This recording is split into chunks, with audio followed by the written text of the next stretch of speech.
And on behalf of our San Diego CFAR IS Hub, the UC San Diego Dissemination and Implementation Science Center, and the InStep Center at UC San Diego, I would like to welcome you to session 4 of our Qualitative Methods Scaling Implementation Science Grants and Community Engagement series.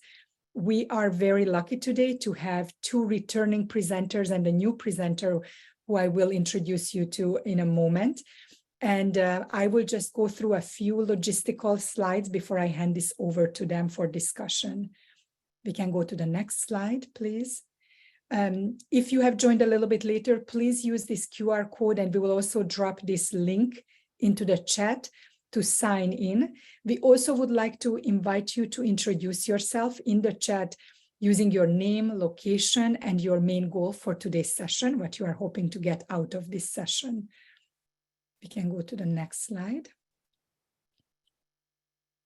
Today, we are going to follow the similar agenda that we have done with the previous sessions.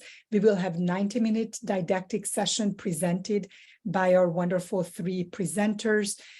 These will include some Q&A as well. And then some of you, actually a large number of you, signed up for a 30-minute group consultation period after the 90 minutes. Please stay on this line. And what we are asking you to do is to think about a primary question that you would like to ask during this consultation period. Again, we had a large number of people signing up, so we want to make sure that everyone has at least one question in mind. And then after this session, as with the previous sessions, we are going to email you additional resources and further readings in the form of a one-pager, annotated one-pager. And then we are also going to send you a link to access the session recording for today. The next slide, please. As you know, this is part of a series. There will be 7 total sessions completed by mid-October, and we are in session 4. So today's session will focus on analyzing, reporting, and disseminating qualitative research. The next session, just to kind of foreshadow that, and perhaps we can go to the next slide already, will be focusing on an expert discussion around common and emerging qualitative methods questions. It will be co-led by Dr. Alison Hamilton, Erin Finley, Lauren Brookman-Frizzi, and Jessica Montoya. And so we hope that you will be there as well. And then again, if you use the QR code, you are able to also sign up for the consecutive sessions. If you have any questions, Catie, who is here today, is able to help you. Please email her. You can go to the next slide. And then, of course, please stay in touch between sessions. You are welcome to email us through our San Diego CFAR DISC email address that is provided here. And then for the other entities that are sponsoring this event, you can see website links, and then also the X or Twitter connection where you can reach us. And with that, I would like to move right into introducing our speakers. And I'm going to primarily focus on our new speaker because many of you have already met Dr. Catie Willging and Dr. Danielle Shattuck, but I will say something about them as well. So the session today will focus on analyzing, reporting, and disseminating qualitative research. Our 3 speakers are all affiliated with the Southwest Center of the Pacific Institute of Research and Evaluation, or PIRE Southwest. And Dr. Willging, who is the first on this slide, she's a medical anthropologist, a senior research scientist at this institute. She got her PhD from Rutgers University. Dr. Danielle Shattuck is a research scientist at the Pacific Institute for Research and Evaluation and affiliated also with the University of New Mexico. And he has a PhD also in anthropology from University of New Mexico, as well as an MPH from New Mexico State University. And our new presenter, and we are very excited to have her join us, is Dr. Emily Haozous. She's a member of the Chiricahua Fort Sill Apache Native American tribe. She's a research scientist at PIRE Southwest. Her research focuses on addressing early mortality, end-of-life care, cancer symptom management, access to healthcare, and health promotion across the lifespan of American Indian and Alaska Native communities. Dr. Haozous received her undergraduate degree in music from the University of California, Santa Cruz. She has a master's and PhD in nursing from Yale University, and she's also a research scientist at Pyre.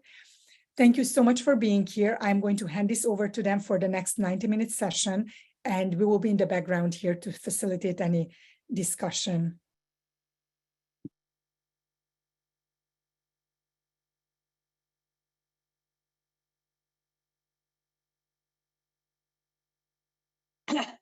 Sorry, good morning, everybody. So yes, I am Catie Willging. I'm a little under the weather, and I'm going to try and do my best job today with the parts of the presentation that I'm responsible for, but I am delighted to be joined by both Daniel and Emily, who will be doing a lot of the heavy lifting today. We do have a lot of references mentioned in our slides, and you will have access to the completed slide deck along with the references. Ms. Borshika mentioned you'll also have a resource page that will provide you with access to other materials that might be of interest. Okay, next slide, Daniel. So today we'll do a very basic orientation to qualitative analysis and implementation research.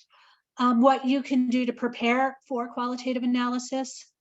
We'll describe some common approaches to qualitative analysis. Many of these approaches, you know, they all share some basic similarities. We'll talk about managing data for qualitative analysis, applying coding basics, drawing and verifying conclusions. We'll give you some examples of qualitative analysis in terms of, you know, what are good practices, what are some problematic practices, and then talk about sharing findings from qualitative research. Next slide. As Borshika mentioned, Daniel and I have provided some introductory webinars on qualitative methods and on conducting interviews in focus groups, and those are available at the Hub website. So please, and there's other great ones by Allison Hamilton and Erin Findlay. So please feel free to go access those. But this is really considered to be an iterative kind of curriculum that we're sharing with you. So I guess to start off, would you mind dropping in the chat what experience you all have with qualitative analysis in implementation research specifically? We'd love to get a sense of what our virtual room is like and where people are coming from. And don't be shy.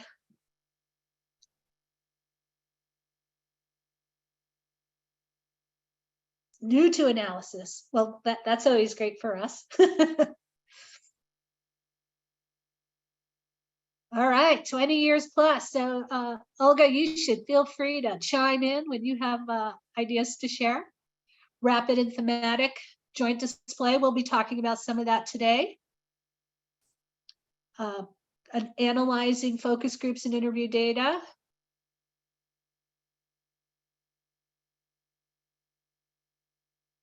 Oh, a nominal group process. Yes, we're writing a paper now that includes nominal group process plus focus group data. Thematic analysis, coding, matrix analysis. Yes. Emily, I think you're monitoring the chat. Did I miss anything? I am, and we have people who have experienced a wide range. We have mixed methods, trials. Somebody here, Ashley, who's been using various qual methods and their analytic approaches from rapid to grounded theory. The NGT meeting, I'm not sure what that is, but that's the nominal group process. Thank you. That is kind of a brainstorming ranking activity. I'm terrible with acronyms, I'm sorry. A thematic analysis, 15 years experience with qualitative, but new to applications to implementation research. Thematic, rapid analysis. I think a lot of us are in it to just get the job done. I'm sensing some themes here. Yeah. There's somebody who's been using in vivo, yes, mixed methods, thematic analysis, and needs assessment, identifying cultural risk and resilience factors. All right. Well, thank you all. I'm going to move to the next slide, and hopefully we have something to offer, a little something to offer everyone. But again, for those of you who are, more immersed in qualitative research, you should feel free to share your ideas. So qualitative research and implementation research. What are we using qualitative approaches for? One of the main purposes is to inform, describe, and evaluate implementation processes and outcomes. When we're doing this work in an implementation context, there's often a demand for rapid turnaround of findings so they can actually inform implementation processes and be of optimal value. In implementation contexts, qualitative approaches or approaches to analysis tend to be a little bit more deductive and top-down than inductive or bottom-up. They're often influenced by conceptual models and their constructs. So by definition, you're kind of doing things deductively. At the same time, we have to be open to findings not in keeping with our implementation models and constructs.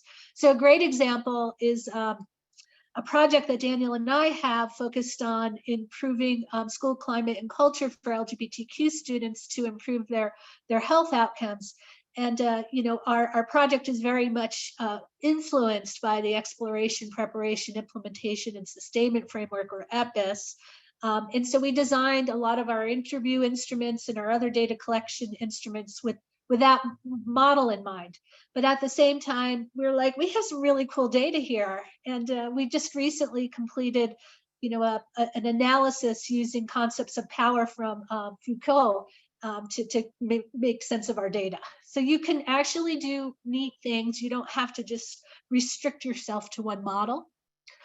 You can apply multiple analytic and interpretive strategies to the same data. But ultimately, whichever approach you take, you need to explain what you did and the processes for ensuring integrity in analysis, as well as credibility. And by integrity, it could be searching for disconfirming evidence or rival explanations. And credibility, one way we go about doing this is by triangulating data with other data sources. And there's also a host of other multiple forms of triangulation. Next slide. So, this is pretty much a rudimentary slide on, differences between qualitative data versus quantitative data. With qualitative analysis, you might be engaged in interpretive text studies, an apropos example here are grounded theory approaches where you're really using an inductive approach to generate new theory. You're searching for and presenting the meaning in your results. That's quantitative data. But with qualitative analysis, it's really interpreting, looking at text, and text could also not just be words, it could be referring to visual data, audio data, a variety of different kind of cultural texts. We're interested in really sharing what is the meaning of these data. With quantitative analysis, there's sometimes this pressure to take qualitative data and turn words into numbers. So classic content analysis, people would often count up themes.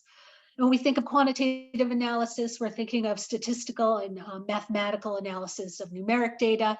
And so sometimes when we're working in health services research, there's this pressure to turn our textual data into numerical data. Next slide.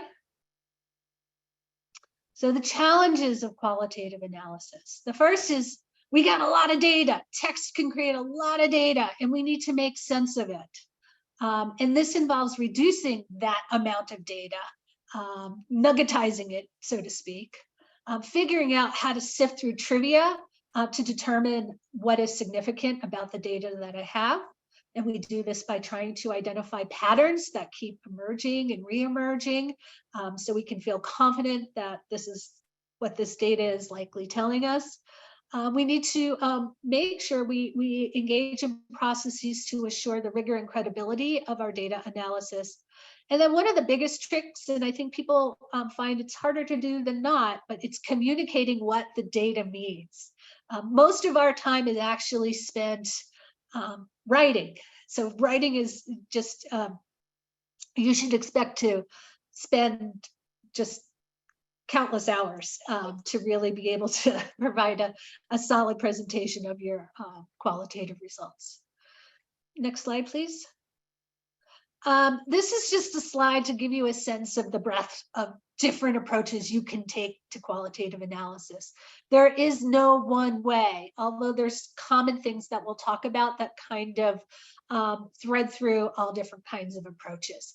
But you've got grounded theory, you've got schema analysis, cultural domain analysis, narrative analysis, ethnographic decision models that you can apply to analysis, discourse analysis, classic content analysis, as I mentioned earlier, semantic network analysis.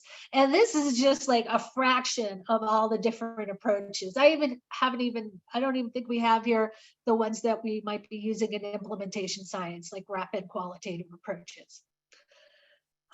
Next slide. So in reality, when we're doing qualitative analysis, particularly in implementation science, even though I mentioned earlier, it tends to be deductive. We're usually applying a combination of inductive and deductive analysis techniques. So inductive analysis is really about generating new concepts, explanations, results, or theories from a particular data set. Deductive is determining the extent to which the data in this data set support existing conceptualizations, i.e.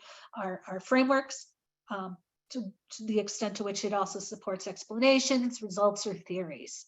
We tend to apply both, toggling, so to speak. Next slide. So preparing for qualitative analysis. We'll just give you some thoughts about what you should be considering when you're collecting this data. Now that you have it, what do you do with it? Next slide. So what do we want to strive for? And now, we are now working in recent years, there is pressure that we are collecting data that's not just going to reside with our team, but that we're going to be able to share with others so they can also do secondary data analysis on our qualitative data. So it's really important that we think about data management from the get-go, and how we're going to store, how we're going to keep track of everything, and how are we going to create a data set that we can share with somebody else, a data set that also will not put the people who participated in our data collection in harm's way. Ultimately, we want high quality, accessible data. We want to be able to document the analyses that we've performed. We need to, as I mentioned, think about how we're going to retain and where we're going to share this data, as well as our associated analysis. And we want to also make sure we have enough data to ensure that we're actually answering our research questions, and that we don't have to do things like oversample, so we feel confident in what we're stating. Next slide. So keep in mind that a 1-hour qualitative interview will get you about 10 to 15 single-spaced pages of text. That's a lot of data. 10 2-hour interviews can yield 200 to 300 single-spaced pages of text. I once had this really delightful ethnographer, and I had the interview guide, and they were supposed to go out, follow the interview guide, with some room for flexibility to follow up on informant leads. But they just loved what the person was talking about because it jived with their own research interests. And they come back with 3-hour recordings, only 45 minutes of which were pertinent to what we were looking at.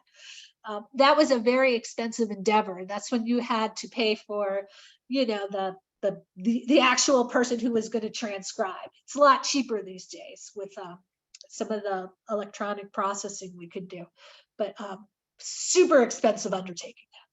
Next slide. No skimping on upfront work. Your goal is to stay organized. And one way we stay organized is to have a solid interview guide.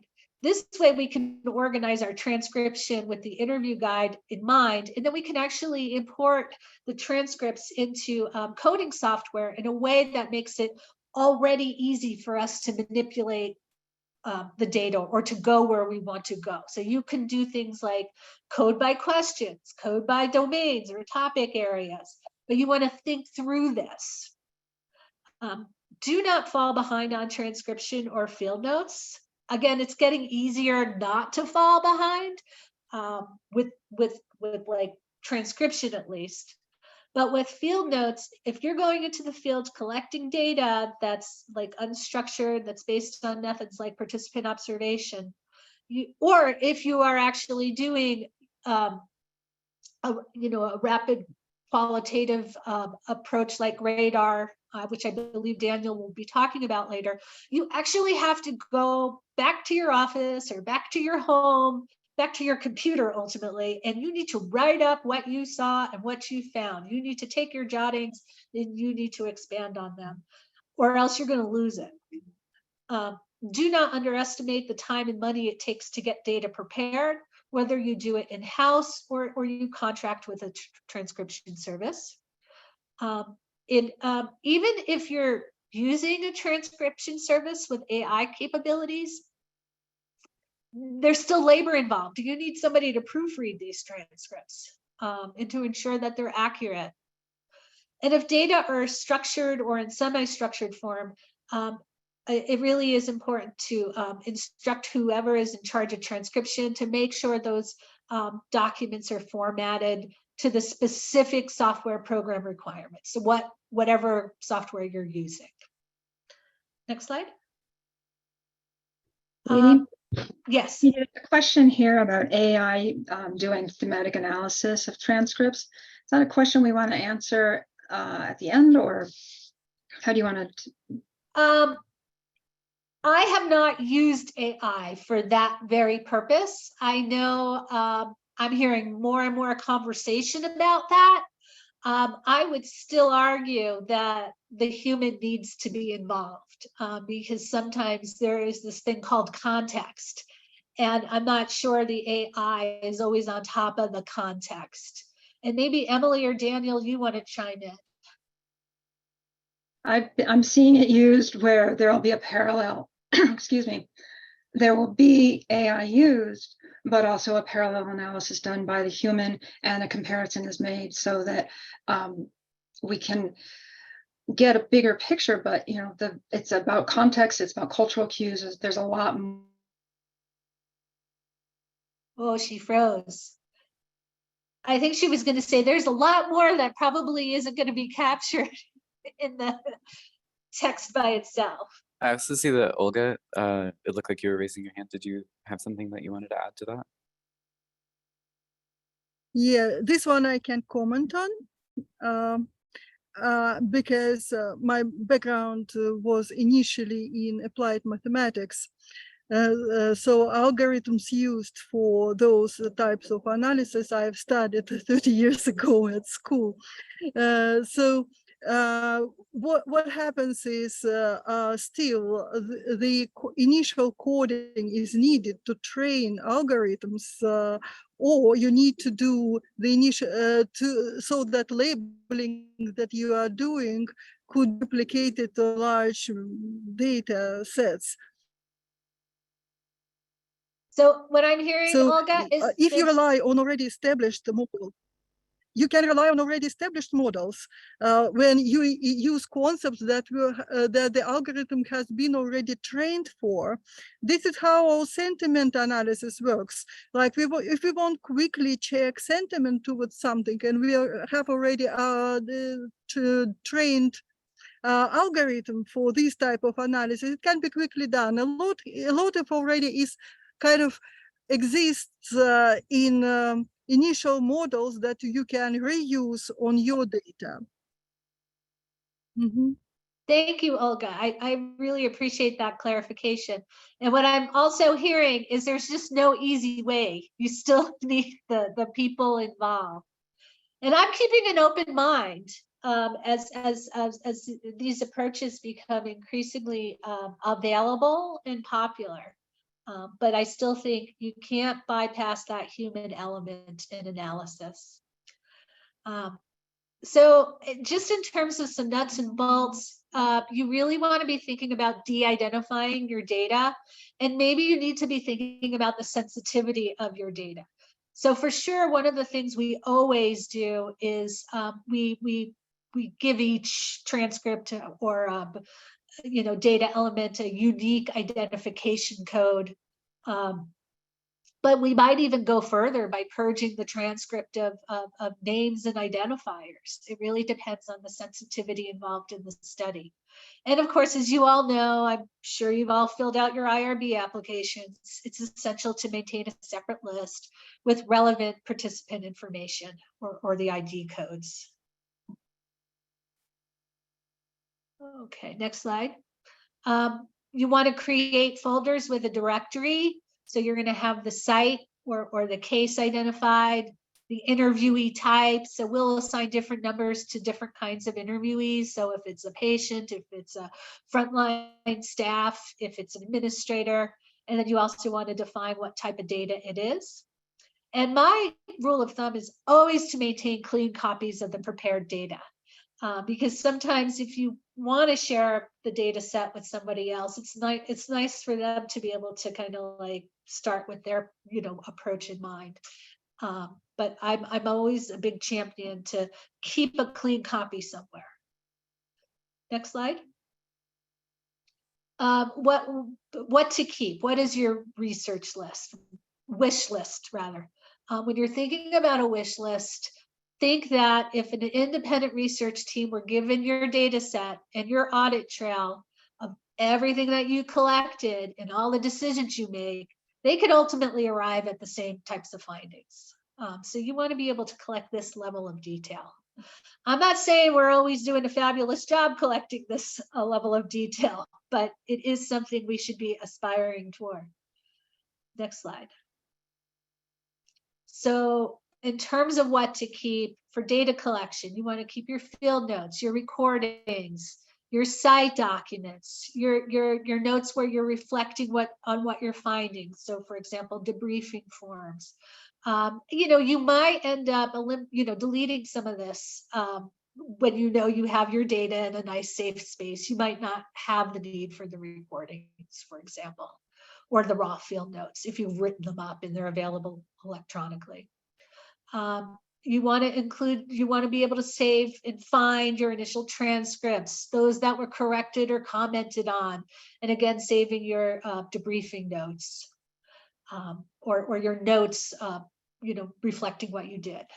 For data analysis and coding, you want to keep a data dictionary. You want copies of your coded data. You want meeting notes that record your decision-making processes, analytic memos, and again, the reflexive notes. For data analysis, when you're abstracting, when you're making sense of the data, you want records of the analysis of your coded text. You want your data displays, and these could be in the form of matrices. You want your meeting notes, and so on. And then with reporting, you want to keep your drafts on design, methods, and findings. I know I have a tendency to, when I'm writing a paper, it's probably 50 minutes, it's 50 pages long, and then eventually it's 20. But you know what, I put a lot of work into those 50 pages, and I might be able to use that for another paper. Keep that stuff. You want to have a chronological log of your research processes, and ultimately an index of everything. Next slide, please. You want to empower your staff to be good analysts. This includes actually taking the time to sit down with them and really talk about coding. I've sometimes made the mistakes thinking that this person could just like run with the data set. And then I found out I was sorely mistaken because I just had a little bit more confidence than I should have had. I think it's really essential to build in time to sit down as a group to discuss your plan for how you're going to approach coding as a team, your thoughts about like which software you're going to use as a team and how you're going to use it. Because some softwares, there's some nuance when you have multiple people doing the coding. You want to incorporate the fruits of group planning into an easily accessible data management protocol. Definitely create one of those. You know, make sure you have the capacity, and this is easier these days, to access and share files if more than one person is using the same software. Next slide. All right. Do we have any other questions before we proceed? Otherwise, I have another question to ask in the chat box. There is one question in the chat box. Is that what you are looking at, Catie, about context? And if you de-identify institutions, are you risking, well, I will read the full thing, so I'm not going to paraphrase. If context is important, is it really possible to de-identify institutions and subsequently risk de-identifying staff participants? Like I said, it really depends on the sensitivity of the project at hand. What we will sometimes do is actually come up with an ID number or a pseudonym for these different kinds of places. And much like you would retain a copy of you know, the participant IDs, you would have that for the places so that it would be a little bit harder to identify. Sometimes when we're talking about public institutions, we don't always do that. But if it is a sensitive database, like that's what we're going to try and do is, you know, eliminate those identifiers in the data that we're going to be coding. And Daniel, I don't know if you had anything to add, and I don't know, do we still have Emily? She had to restart her computer. She'll be back in a minute. Okay, well, thank you for your question, Ashley. All right, so I'm wondering if you all don't mind dropping in the chat some of the strategies that you've used to prepare your research teams to do qualitative analysis.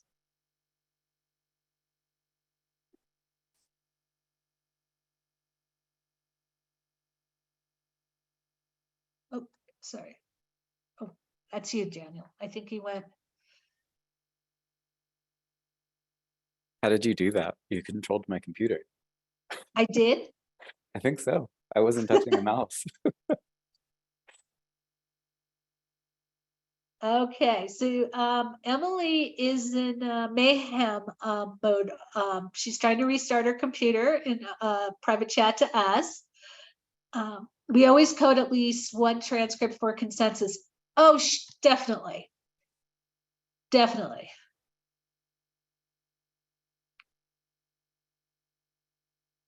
Yep, working as a team to create the coding guide or the code book.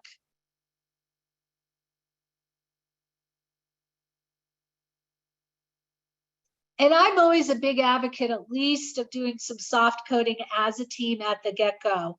So you could really get a good sense of how people are conceptualizing and thinking about things, and you could have those conversations to get on the same page.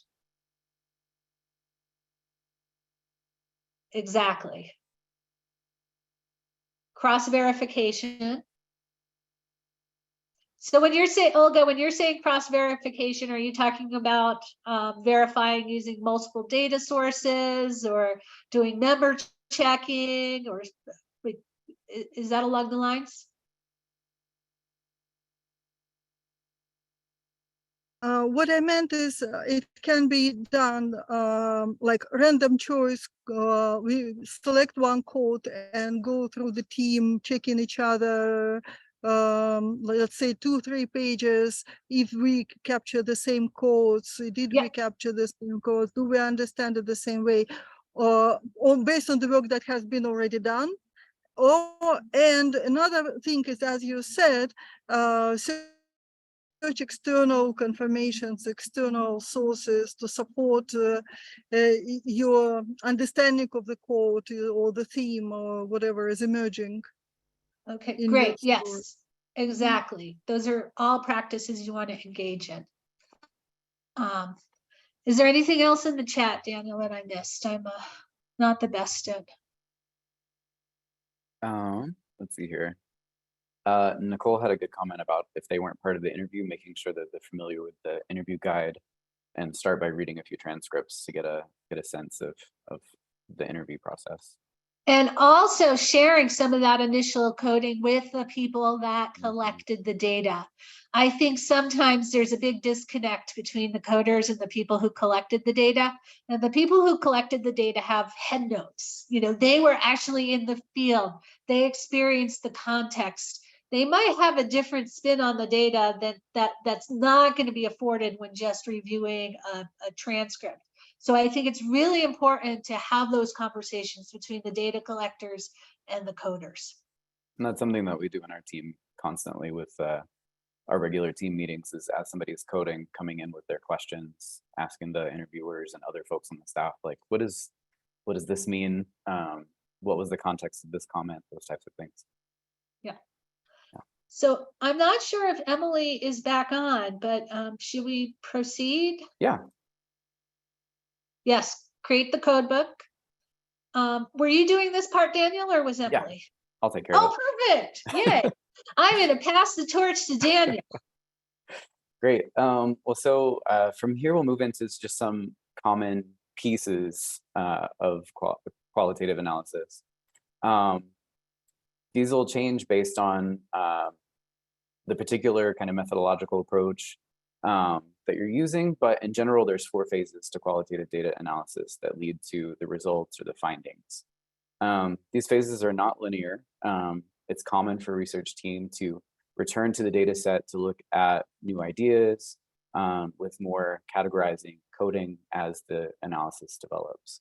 But so our 4 phases here: coding, so process of labeling segments of data for the purpose of indexing, organizing, and categorizing. So this is our smallest units. Categorizing, reviewing and organizing that coded data into more abstract clusters or categories. And then conceptualizing, examining the patterns, categories, and ideas to build meaning out of those units of data. And then we have interpretation, developing an understanding of common threads across the data set that characterize the data and respond to the research question. So you can see that these all kind of funnel into each other, but you can jump back into any of these stages necessary. Oops.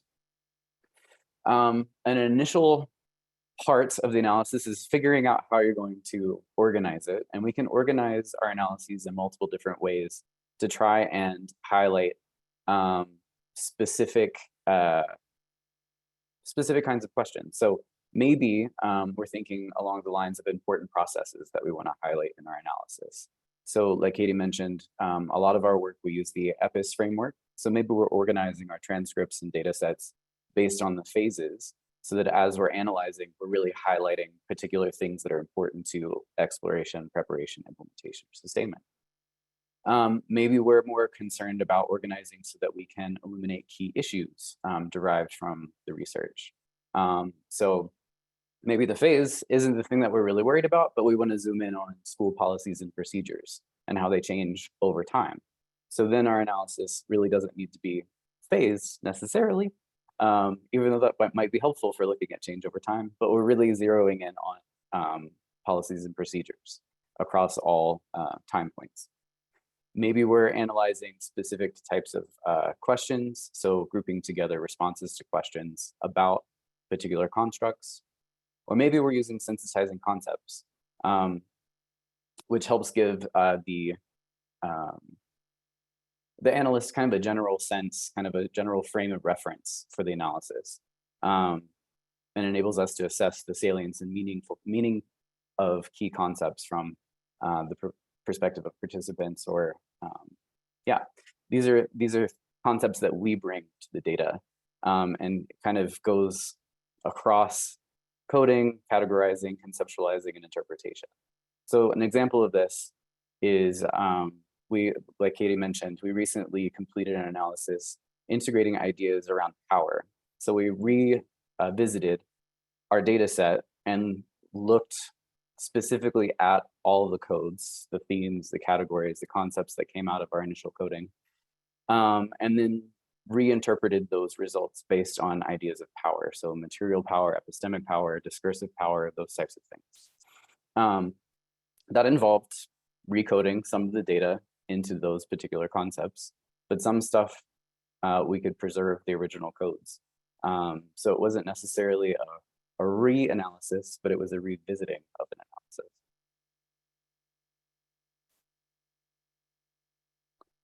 analysis. In this process, there's generally kind of 5 steps. The process exactly will depend greatly on your methodological school that fits your research question. So for example, if you're working in the paradigm of grounded theory, you're gonna have a set process that's really well defined within the grounded theory literature. Same thing for things like phenomenology. It has its own philosophical foundations and related processes and language around data analysis. Same for ethnography and so on. Even so, thinking very broadly about qualitative analysis, all of them follow these 5 general steps. Discovering themes and subthemes, describing core and peripheral elements of themes, building hierarchies of themes or codebooks, applying those to our text, and then linking those themes to our theoretical models.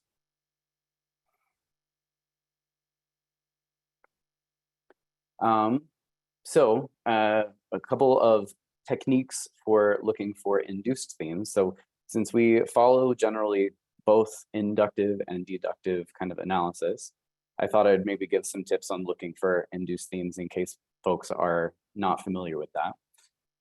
So some of the observational techniques is looking for these items in your data. So repetitions. It's exactly what it sounds like. If people bring up the same thing over and over again, maybe that's an important induced theme. Looking for locally derived typologies or categories. These might be signaled by unfamiliar words, words that you as the interviewer or the analyst is unfamiliar with, or unfamiliar usages of words that you already know. Looking at metaphors and analogies can give insight to kind of the schemas and the underlying themes of how people talk and think about their behaviors and experiences. Transitions, looking at shifts in topics. If you're analyzing focus group data, maybe looking at turn taking, who speaks up when, how the topic shifts from speaker to speaker. Looking for similarities and differences. So this can be within a particular transcript where someone is comparing or contrasting certain things, or they contradict themselves, or their statements are all along the same lines. You can also look across different participants for those. Linguistic connectors are fun to look for. These might be pointing at like causal relationships where somebody's explaining and using the word because, conditional relationships of if then, taxonomic categories. A moose is a type of mammal. Time-oriented types of speech, so saying like before or after. Categorizing or contingent relationships, saying that this causes this, or if these conditions are going on, then this has to happen. Or even like spatial relationships, talking about where things are in relationship to each other. A lot of the times, looking for missing data is helpful. So asking yourself, like, what are they not saying in response to this question? That's often very helpful, especially when you're talking about more sensitive topics where folks don't necessarily want to speak up or share. Or maybe there's some contextual clues as to why that might be happening. We do a lot of interviews with folks in schools and in school-based health centers, in health clinics, where their supervisor might be within earshot. So setting up that focus group, making sure that they're not able to hear, so that you can ask questions about leadership, about administrative support, that kind of a thing. So if you're noticing that that data is not in your transcript, even though you know it's been solicited, then think about the contextual clues that might explain why it's missing. And then of course, what does your theoretical approach tell you to pay attention to? So maybe we're looking for issues of power, so maybe I'm going to look for language that talks about that. Maybe I have a feminist approach to my research, so maybe I'm going to look at specific categories of individuals. Yeah. And there's other machine facilitated ways of looking for inductive themes. So using like word searches, shifting through your text that way. Yeah. And then deduce themes. So this is the larger influence in most of the qualitative analysis that we do in implementation science, because a lot of the times it is pressing. So deduced themes are really, really helpful. And they're going to be drawn from conceptual models, theoretical frameworks, literature review, or your team's own expertise in the field. So for example, the EPIS framework guides us to consider individual adopter characteristics like goals, values, social networks, perceived need for change. But it doesn't really describe how those things are related to each other. That's something that your data will tell you. But it directs us to look at those within the data. And a lot of the times we've used that same conceptual framework to design our interview guides. And so the data we're looking for regarding those particular concepts is usually easily found. You still have to do the work of searching through all of your data to make sure that you have everything that is captured within those constructs. But if you have a really, really well-structured interview, that might be a little bit easier.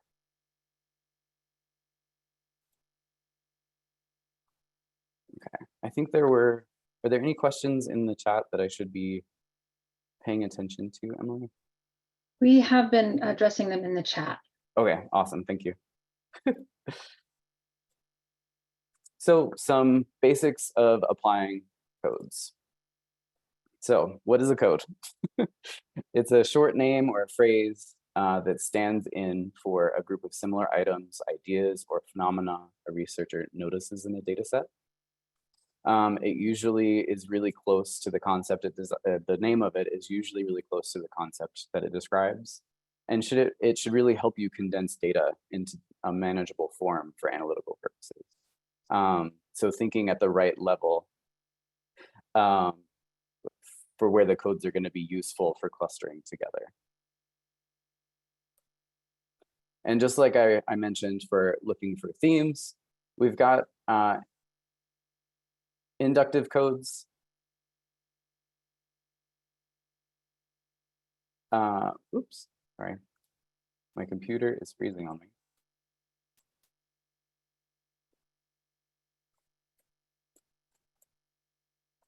Are y'all seeing the what is the code slide?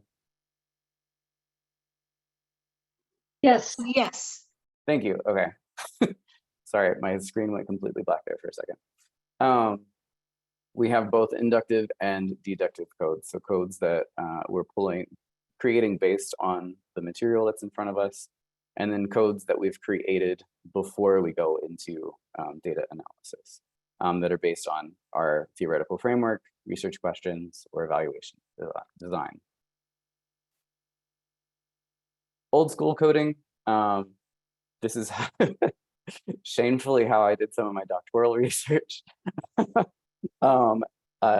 Old school is going through field notes, interview transcripts, making comments in the margins, using actual physical paper. I am a big fan of Post-it notes, putting them actually into the transcripts, using highlighters, anything to help you make sense of your data. This obviously is very clunky, so paper forms of everything can very easily be blown off your desk. Your cat could eat something, you could spill coffee on it, so yeah. But writing shorthand codes in the margins of relevant passages, passages can be assigned multiple codes.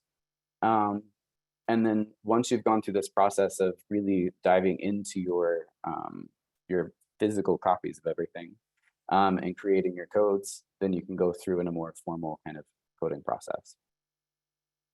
If you're not a fan of Post-it notes and highlighters, or you just have more than like 5 transcripts to go through, you might want to consider using a computer. So as many of you have mentioned already in the chat,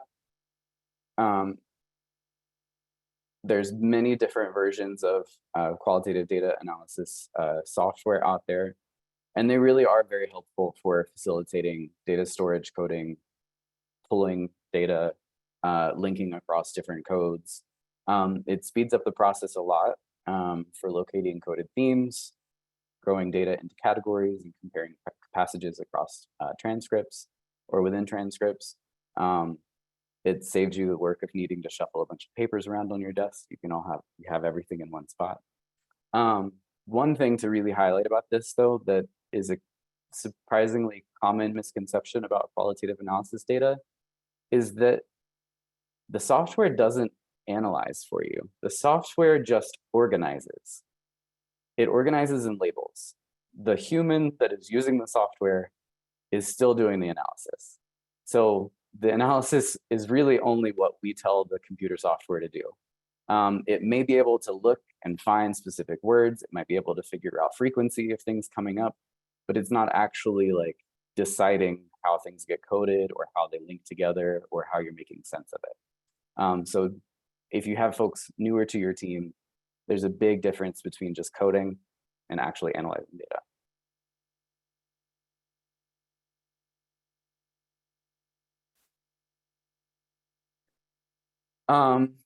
Just a couple of cautions around using software, though. Coding software doesn't always conform to intuitive processes or expectations of more familiar applications. It most likely is not going to feel like Microsoft Word. It's most likely not going to feel like a piece of paper with a highlighter. And so unless you have a certifiable coding expert on the staff who's good at teaching others, go ahead and get like official training on how to use whatever software you're using. Otherwise, you're going to end up just spending a lot of time and money trying to figure out the software when it would have been much easier just to go ahead and get some training on it. And then when you do get training, use it fairly quickly after the training so that you don't lose any of that information or how to use the software. I made that mistake once. I went to an in vivo training, and then like 2 months later, I finally started using in vivo, and I was like, what in the world is the case? So use it quickly after. And then as a general rule of thumb here, start out at low levels of inference. Your codes are going to be the most discrete kind of pieces of information that you're identifying. And then those build up to larger categories and concepts. And then later codes can be at that higher level of inference where you're starting to make connections and construct themes. We'll go into more of that in a minute. So I believe Emily will jump in here.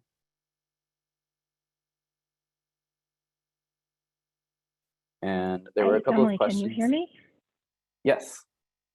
Ah, good. My internet is just crazy. I don't know what's going on. Maybe solar flares in New Mexico only. But I'm here. Awesome. You can't see me, so you can't see like hair's all crazy. Okay, so we're talking about drawing and verifying conclusions. So next slide, please. So this is what I have in front of me. Yes. That was not me, like with it. Okay. Analysis does not end once our coding is done. So we've done all the coding, and I was working with a team once where they were like, yes, the coding is over, we're done. And I was like, no, we just began. Because coding is a really hard job, but that just gets everything kind of organized. Then once you have things coded, you have to start moving stuff around. So we have to interpret the stuff, move all the data around, and start to build, make sense of it all. We have to answer the why questions. We have to attach significance to the results. We have to put patterns into the analytical frameworks and build those frameworks so they focus on processes and issues and questions and sensitizing concepts, like that slide that we had earlier in the presentation. Next. So I'm going to give a really, I like to use really concrete examples when I teach. So we're going to talk about the wild kingdom. Let's say you've been given a zoo full of creatures, and you've been told to do a qualitative analysis with this data set. We can look at what we have, and we can identify pretty quickly that our zoo full of creatures is a bunch of four-legged creatures. But then we have to code these data, and we have to do some categorizing. This would be purely inductive. We know nothing about the things that we've been given, but we can observe them in person. We can draw some conclusions based on observing them in their day-to-day lives. That would be participant observation, right? So next slide. And so we're starting to come up with some codes. The codes, well, we know they all have backbones, so they're vertebrates. Some other observations that we make off of them are some of them have fur, some of them have scales, some have 2 eyes. They all have 4 legs. Well, actually, all of them have 2 eyes unless there's been a horrible accident. They have 4 legs. Some have live births. There are eggs also for some. Some have horns. Their ears are either external or internal. They are different sizes. Some of them feed their babies milk. Some of them have little tiny beady eyes. There's cold blood and warm blood. So we're starting to build with these codes a code book. In a real situation, when we're not coding a bunch of animals, the code would be a simple word or phrase to define it. And then there would be a more detailed text description to help the team understand what qualifies as, say, fur. So you'd have fur as the code, and then in your code book, you'd say there's hair, fur, or whiskers, and probably also something that would not qualify as fur. So vertebrates with scales and no fur do not fit in this category. Next slide. So we have our code book. We finished coding. You code your field notes or observations. It's so exciting. We try and do things in stages. Answering Ashley, I tend not to pull field notes in until later on because I want to work strictly with the data and stick with that and have my field notes external so that will be part of my triangulation. Triangulation is not part of this stage.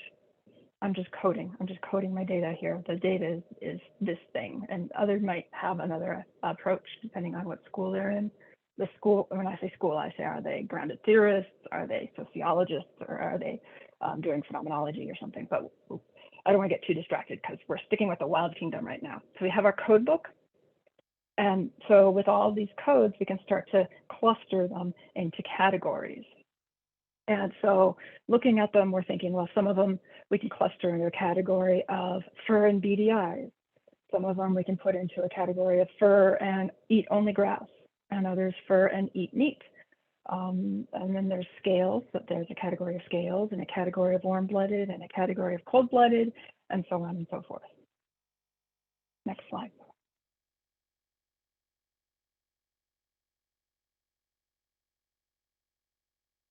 At this point, we have enough data that we almost don't even need our raw data anymore because we know so much about this data set that we are dreaming about it. We can't stop talking about it. And so using the patterns we've observed, we can start to generate themes. Because we have these patterns and we can cluster them into some pretty good solid themes. And these themes here that we have warm-blooded vertebrates and cold-blooded vertebrates. And we can cluster them in these 2 very solid themes. Those that have fur, feed their babies milk and have live births, and those that have scales, don't feed their babies milk and reproduce via eggs. And you'll notice there were quite a few codes that we ended up not using. So like beady eyes, it was common to several of the data points, but when you code looking for potential patterns, so that turned out not to be meaningful, and that happens. When you're doing inductive coding, you're looking for potential patterns, but then you have to decide what is important after you've been doing your coding. You have to throw stuff out, and that just happens. That's cool. You might end up using that for something else down the road. And then there's outliers, like what do we do with dolphins? They're warm-blooded, but they don't have fur. Usually with that kind of observation, it ends up going in the discussion section or into that topics for future research, because it turns out baby dolphins do have fur. I learned that making this presentation. So finding meaning in qualitative data, answering the why requires knowledge of the topic, learning about dolphins, careful and repeated reading of the transcript to the point where you have it basically memorized, consultation with experts, looking about animal taxonomy on Wikipedia, and triangulation with other data sources. Answering the why also requires analysis of what is said, the response looking for what is not said, the evasions, the redirected responses, the unspoken cues, emphasis on related content, like Daniel was just saying. Thanks for answering that question, Catie. So as I promised, we're going to look more at this making interpretations based on what people don't say, reading between the lines, so to speak. There's some steps for that layered interpretation process. The literal interpretation, the summary interpretation, unspoken meanings, and triangulation. And these are actual steps, where with other qualitative data analysis, you might go back and forth. Here, I think it's really important to take a structured process.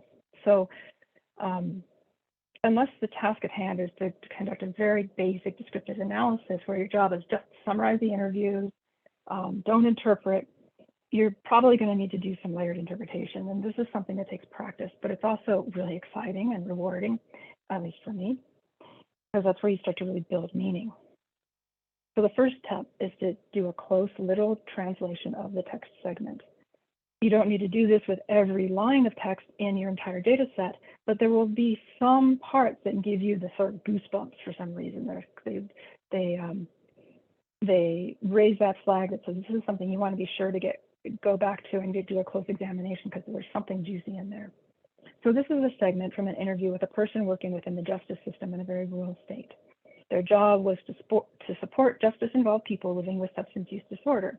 I'm going to read this quote for you because it's kind of important to this. So this person said, we had an analysis done of the number of providers, for example, that could provide MAT. And what it looked like is we had enough providers, but what we didn't really look at is some people got certified to provide MAT for that one patient that needed it. They're not providing MAT to the community.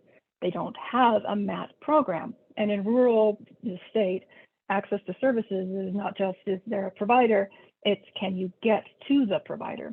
Can you get into the provider? Do you have transportation? Do you have to drive 2 hours to see a provider that's access to services? And that's a huge need here. So if you're doing a literal line-by-line interpretation, it'll look like there's an analysis of the number of healthcare providers in that state who could provide MAT. In that analysis, it looks like there were enough providers to meet the need, but looking more critically, some providers were certified to provide MAT to only one specific patient, but they weren't providing it to every patient in their panel.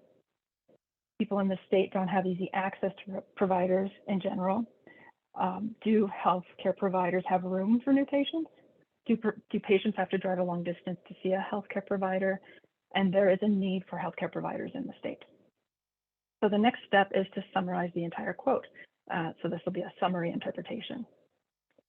And for this one, a very basic one-sentence summary is people who are seeking MAT in this rural state have many barriers, including distance to care and few providers who prescribe MAT. You see the line-by-line summary is quite different and more nuanced than that basic summary.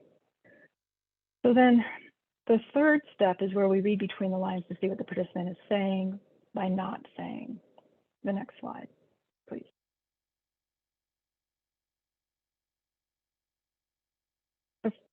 Finding the unspoken meanings requires some detective work. So to do this, we want to read the entire transcript so we get a sense of how this person talks and see what else they say about the same subject. This will give us some contextual clues so we have a better idea of who this person is overall. And so by this point, there's a good chance you're looking at the data and you're just reading text segments and they're disembodied. You're not getting a sense of the whole person because it's just, text segment by text segment by text segment by code or by topic or by category. So you really do need to go back and get a sense of who is this person? How do they talk? And that refresher is really invaluable. And as you read, you want to consider how do they respond to the interview prompt? Do they deflect? Are they just not answering it? Do they answer by answering a completely different question than the one that was asked? This will give you a lot of rich detail that tells you about how this person feels about the topic. If the person is responding to something that is political or it's uncomfortable, the way they deflect will tell you a lot about how they feel. Likewise, if their general speech cadence and any changes they give, any changes that happen in the way they talk can give you another clue about the whole story. And that's useful when people are talking about socially uncomfortable or taboo topics, where they're trying to formulate a response that is acceptable, but it doesn't conform entirely to how they usually talk about that subject. So in this interview, this person made a point of returning to a previous question to ensure that they registered a response to that question. And for me, when I was doing the analysis, I wanted to make sure that I really understood what they were saying, so I didn't miss any important unspoken cues. So in this quote, as I paraphrased it in that unspoken meaning section, or unspoken meaning step, the participant is not saying that there are healthcare providers who are certified to prescribe MAT, but they're not doing it. Can you go back to the previous slide?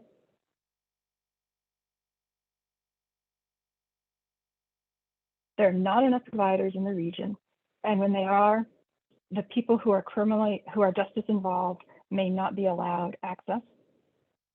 There's evidence that healthcare providers who are discriminating against people, or there's evidence that healthcare providers are discriminating against people who are justice involved. And I just want to pause and say, because we're talking about something that's pretty serious about discrimination, I wanted to make sure that I was interpreting this correctly. I'd already seen this in other parts of the data, so it wasn't coming in out of the blue, but even so, I'm not going to just go out there and write a paper that says healthcare providers are discriminating without a really clear example. So this is where I go to the next step, which is triangulation. So with triangulation, the first place I want to look is to look for confirming and contrasting evidence, which is within that person's transcript. Are they consistent in the way they're suggesting or not suggesting what I'm observing here? This participant did go on in his interview to talk about the lack of support he found within medical providers in the state. He never explicitly stated that providers were discriminating against justice-involved people. And if he had, that would have been a gold mine. Oh, I wish he had. But although he never really was explicit that providers are discriminating against justice-involved people, he listed his frustrations with his efforts to help people access MAT, and he pinpointed healthcare providers as being a significant barrier. The way he described that barrier, he said without saying that this was a concern of his. So then I used that information. I went to other interviews to see if his concern was echoed by others in the data set. I did see this as a recurring theme. We found, and then we went and did some triangulation. We looked at quantitative data to look at where people were prescribing, who was trained to prescribe. And so we did see that there was a disproportionate number of people who were trained versus people who were prescribing. And we mapped out where people were prescribing MAT. So we could argue that case, but because we didn't have the actual person saying this discrimination is happening, we couldn't write that specific paper, which was unfortunate. But at least we could start to build that story. And then sometimes a pipe is actually just a pipe, even though the painting says otherwise. You have to make sure that you're not chasing the wrong hunches. And so it's important that you work in teams, that you have honest peer debriefing, and everybody on the team has a voice to speak out when they think that things have gotten off track. And I have a couple cartoons of people here who are just kind of responding because they're just doing an interview. They're telling you what they want to tell you and giving their responses because they're just telling you their stories. And so when you're reading between the lines, you don't want to misinterpret and you don't want to take things out of context. You have to really be honest and careful about how you do this work. All right. So you want to look at how solid, coherent, and consistent is the evidence that you are looking for or finding. What extent and in what ways do the findings deepen our understanding of what's being studied? To what extent are they consistent with what's already known? And to what extent are they useful for some intended purpose? It's not helpful to just find something for the sake of it. Like, do we really care about those apples? Like, sure, they're providing a lot of apples, but is that really all that important? So, yeah, what apples? Sorry. Next one. Rigor and qualitative research. So those quant people are like, what? Who are you and what are you doing and why? Okay, next one. So we want to be sure that analysis and interpretation represent, that our final results represent what is real or true for the participants. We want to ensure that the results are not based on what the research team believes or what their biases are. And so to do that, there are systematic processes to establish credibility, which is the qualitative version of reliability and validity. Sometimes we call it rigor. This goes beyond just description or interpretation. Interpretation goes beyond description. You have to have a good grasp of background issues, the theory. You have to have a solid grounding in data. You have to, this reflexivity, what is that? It's thinking about yourself, your position, who you are when you're asking people questions and how that might impact how they respond to you. So reflexivity plays a role throughout this whole process. Interpretation that enhances credibility involves looking for rival explanations, looking for disconfirming evidence, accounting for data irregularities, and undertaking triangulation. I keep saying triangulation. Okay, next slide. So there are these standards, and these go back to Lincoln and Guba in 1985. They published on this, and they're pretty much stuck because they're that good. All right, so credibility and authenticity.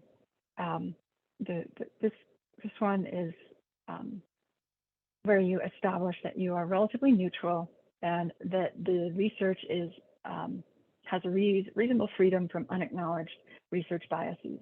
And so as you're doing your write-up and as you're doing your research, you want to make sure that you have the information that you need to describe the work in explicit detail, that you considered rival conclusions, that you keep your data available so that others can look at it and follow the path and come to the same conclusions, that you've done enough work looking at the problem so that you didn't just jump in, pull out the data and jump out, but you are you have experience in the field looking at that. Peer debriefing and researcher reflexivity I already talked about. Okay. 2, are you dependable or is there auditability? That is those breadcrumbs. Is somebody able to follow the path that you took? Is everything congruent over time? So the questions and the study design are congruent, and that's a whole other, like if you were taking a qualitative research class, that would be at least one lesson. So I'm not going to go into that pretty deep. Did team members undertake data collection and data quality checks in a comparable fashion? Were you consistent over time? Did the findings converge across data sources or data collectors and analysts? Did you not, I mean, if you just were going along and some new RA came in and they're like, no, this is wrong, you can't just fire that person. You got to ask them, like, why do you think that? Or if you have an outlier, you got to account for that outlier. You can't just throw them out. Is there peer review? And is there a clear audit trail that can retrace every decision made throughout the research process? You can't have credibility without dependability. They go hand in hand. When there's dependability, credibility follows. Slide. And confirmability. Do the conclusions depend on the data collected and the questions asked? That audit trail comes in again. Do you have good examples that illustrate the findings? Did you rule out any conflicting conclusions reasonably? Next one. Transferability and fittingness. Broader importance of the findings. Yes. This is where you want to be sure, as you're writing up your project, that you give enough information to the reader or your audience that they could compare it with other similar contexts. This is not the same thing as generalization, generalizability. It's about making sure that you have described things so that other populations or settings could potentially use this and come to similar outcomes. Do the processes and outcomes discussed fit other places? So sometimes that last one, transferability or fittingness, is also described as external validity. But I try not to use that reliability and validity paradigm because it's just outside the ontological framing of qualitative research as a whole. So we think about these other standards like transferability as the parallel measures of methodological rigor. That's why I'm kind of going into this in the first place. The last standard is utilization and application. So implications of the study for researchers, researched, and the potential users. So who benefits, who is harmed, what's the so what value, who cares about those apples? Are the findings supposed to lead to more positive and constructive action? And are the findings accessible to potential users?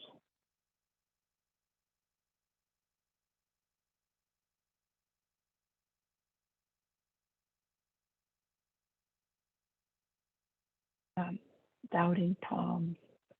You like Tom there? I'm looking at the page here. So people who follow statistics, follow the school of statistical analysis, like to think that statistical, like numbers are incontrovertible. You can't argue with numbers, but if you've ever gotten deep into statistical analysis, you know that you can manipulate data in a way to get to an answer that you want. So yeah, there are formulas and rules, but I'm going to be a doubting Tom about stats. Qualitative analysis depends on insights and conceptual capabilities of the analyst, despite all efforts to undertake a highly structured coding process. That's what the doubting Thomases will say. And they're suspicious. So we need to be very clear. We need to keep scrupulous records, and we need to be upfront about our position. We need to have this reflexive praxis and be very upfront about who we are and our position related to the research, the epistemological and theoretical orientation. And then we got to move on. Okay.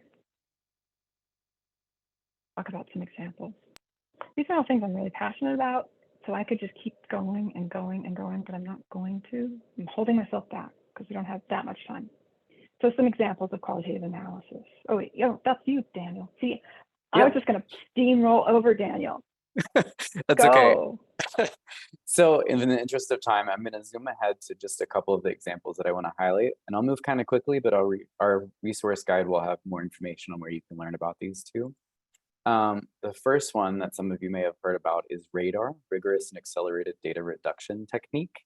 So this is a kind of sped up way to analyze our data that's particularly useful for implementation science research because of its product focusedness. So you're trying to translate your data into a usable final product basically as quickly as possible. And it's this iterative process of basically creating tables. The steps are ensuring that all of your transcripts are formatted similarly. They're going to all go into an all-inclusive table where you have basically your domains or key concepts in one column, and then all of the text that maps onto those in the next. And then you go through this process of, I know this is a scary word for qualitative researchers, deleting things. So the second phase is identifying the data that's not necessarily important to keep. So if there's filler conversation that got caught in there, if there's things that are not squarely answering your questions or will be useful for your final product, you go ahead and pull it out. You go through these steps of refining the tables until the final one. You have representative quotes, kind of summary statements about those central themes. And then you can translate that into a feedback report, some sort of guide to help improve implementation processes, those types of things. So this is a really low tech way of doing it because you can do this in Excel, you can do this in Microsoft Word, you can do it on a piece of paper. but it does involve a team. So this is not a one-person job of making tables and then transferring data across. You want to make sure that you have more than one person doing this so that even though it's moving quickly, you're still all in conversation with each other about what themes you're focusing on, what data is relevant to be carried over to the next iteration. Okay. Then, because I think Nicole mentioned this, I just wanted to touch quickly on joint display analysis. So joint displays are exactly what they sound like, something that is showing quantitative and qualitative data together. And in the process of creating those displays, that's a form of analysis where we're really working across quantitative and qualitative threads within our research and reorganizing, organizing, trying to find linkages across those threads with the goal of creating a really nice representation of it is a form of analysis. So I'll give you an example real quick. So on opposite ends of this table, we've got data collection sources. So on the qualitative side, some interviews, focus groups, observations. On the quantitative side, I've got a survey with some of the domains there. Moving inward, I've already done analysis of my quantitative and qualitative data. I've identified central themes. I have specific constructs or scale items from the survey that I want to look at in combination with each other. And then I've just rudimentarily connected them with some lines. And the ones that get connected across quantitative and qualitative there are the ones that will then transfer into a joint display. And you'll notice lines connect multiple of these. Some have lines leading towards one, away from others. So there's multiple ways of selecting what you want to create the display focused on. And then you basically put everything together. So you have your quantitative and qualitative data, and then you make meta inferences across those two. So in this example, we had increases in schools working with LGBTQ+ services and programs, but we also had a significant decrease in schools being open to the public for usage. Then I have some quotes from interviews about how they were doing all this stuff, and then COVID happened. Okay. So the meta inference there is that the work that they did with collaborating with services and other programs and organizations could be maintained despite the difficulty of the pandemic. But because of pandemic public health measures, when schools get closed, obviously they can't use schools for the public. So that helps kind of like tie together what we're seeing in the quantitative data with the qualitative data. Okay, in the last 5 minutes, I'm going to hand it back to Emily. And go, next slide. So we have to disseminate. And these are some quotes. Let's go to the next slide.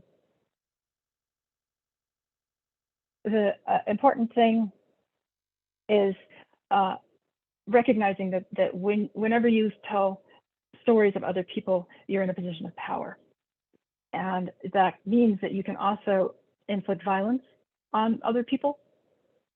So I keep hammering down this reflexive praxis because you have to know that you're in a role and you need to know, are you speaking for or on behalf of research participants? And you need to make the story meaningful. You have to recognize that the story here is being told and put yourself in the story so that you don't try and make the research report this omniscient third person or passive voice, because it just can't be. You are doing the research. You did talk to people. And so when you orient yourself to the research in that way in your writing, then it helps to distinguish yourself as a researcher and the people you talk to as autonomous beings. Next slide, please. So the best qualitative writing will tell a story. Like anything, if you want to read it, it needs to be a story. It's really boring otherwise. And all good scientific writing tells a story. And with all narrative, the good story has its description. It enables the reader to enter the situation and understand what happened. That's that audit trail, right? It helps the reader build an understanding of the thoughts of the people represented in the report. So it's not your thoughts, it's their thoughts. It doesn't go too much into detail in the description, so you don't want trivial or mundane stuff to distract. Everybody has that cousin who just can't stop talking and gives you so much information you don't even know where the story started. You don't want to be that cousin. And then it provides select examples and through participant quotes to illustrate the results in a very choice way. Next slide. So, and you can see it if you are given a paper to review, you can just look at it and tell, is this a half-baked analysis or a fully analyzed project? Half-baked, you see it's just all quotes with just a little, like a sentence of text in between the quotes. And I've seen papers where I could actually do an analysis of the project from those quotes. And often I come up with different results than what the person did. Because I'm that good. No, I'm kidding. The fully analyzed results will be a cogent summary of the analytical findings with very choice quotes to illustrate what they came up with, and it makes sense. There will be more paragraphs than there will be participant quotes, and then those selected quotes will be directly matched to what the text is saying. Next slide. Mismatch is a real problem. In this quote, it says, problems disseminating information via email emerged as only select stakeholders, such as upper-level administrators, received electronic messages and could not be relied upon to forward them on to others involved in implementation. Inadequate communication led some stakeholders to express concern that their interests in the children's first implementation process were not being met. And the quote, one manager explained, and so our donors, as I say, philosophically agreed that what we're doing is the right thing. We're going to need to start showing results for this fiscal year before we really know where we are with things. That quote doesn't have anything to do with the emails. Next slide. A better quote would have been, a frontline worker said, our bosses have their pipelines and they know what's going on, but then it's assumed that what they know will hit the street. It doesn't happen that way. And then our ability to perform our jobs, well, gets undermined. Okay, next slide. When you write, again, you're telling a story, so you want to use metaphors and analogies, which are powerful ways of connecting with readers and can communicate findings. They can come from the data. You don't want to try and fit them into the data, and you can synthesize large blocks of data into a single trope. Like the train has left the station, it's time to get on board, but you have to be thoughtful, especially with cultural associations, using outdated or inappropriate sayings and using metaphors. Make sure that you run that past the people that you're working with so that it actually reflects who they are. Next slide. When you're writing this story, you want to explain what it was about, give a sense of the context and the setting, offer a natural history of the inquiry so they know who was asking the question, who did the question and how, or who did this project and how it was done, and then provide the data in a very focused form using vignettes, organized narratives, or data displays, so the reader and researcher can agree upon their conclusions. Next slide. You got to share your results with community partners, with academic partners and policymakers, and there are a lot of different ways to do it. I'm going to focus on community partners here, and the best practice is to be sure that participants or a subset of or representative group of participants review your products at all stages to ensure that the findings actually represent the people and communities with whom you've collaborated to conduct this work. You can send out newsletters, email blasts, or other communication. As a courtesy, it's common to ask people who have participated during the consent process if they want to be kept informed of research results. So keep that in mind when you're actually at the start of the project to include that in the consent. But if you tell a participant that you're going to be sending them results, be sure that you follow through. All right, next slide. The best way to write about qualitative research is to read qualitative research. When I was a musician, they used to always say, if you want to play jazz, you got to listen to jazz. It's the same thing. You got to know the audience that you're writing to. PowerPoint, make a good and interesting PowerPoint, because just like with writing, you are telling a story. And don't try and put too much into your PowerPoint like we did today. And one great way to do that is to pick a chunk or a subset of the data, pick one of the themes that's really juicy and important and relevant to the audience that you're talking to, and present that. So don't try and give your whole dissertation or your whole whatever, the whole project, the whole everything. Just give them something that's salient to that moment. Okay, Catie. Catie, you're on mute. Oh, I guess in conclusion, thank you for sticking around for 90 minutes. If we have time for a couple questions, I'm sure we would be happy to field them. And if you all want to just drop us an email with your questions, after today, that would be absolutely fine. We'll have a cleaned up PowerPoint for you with all the references, and we'll also have a resource guide, and that will be coming next week. And thank you all for your time today.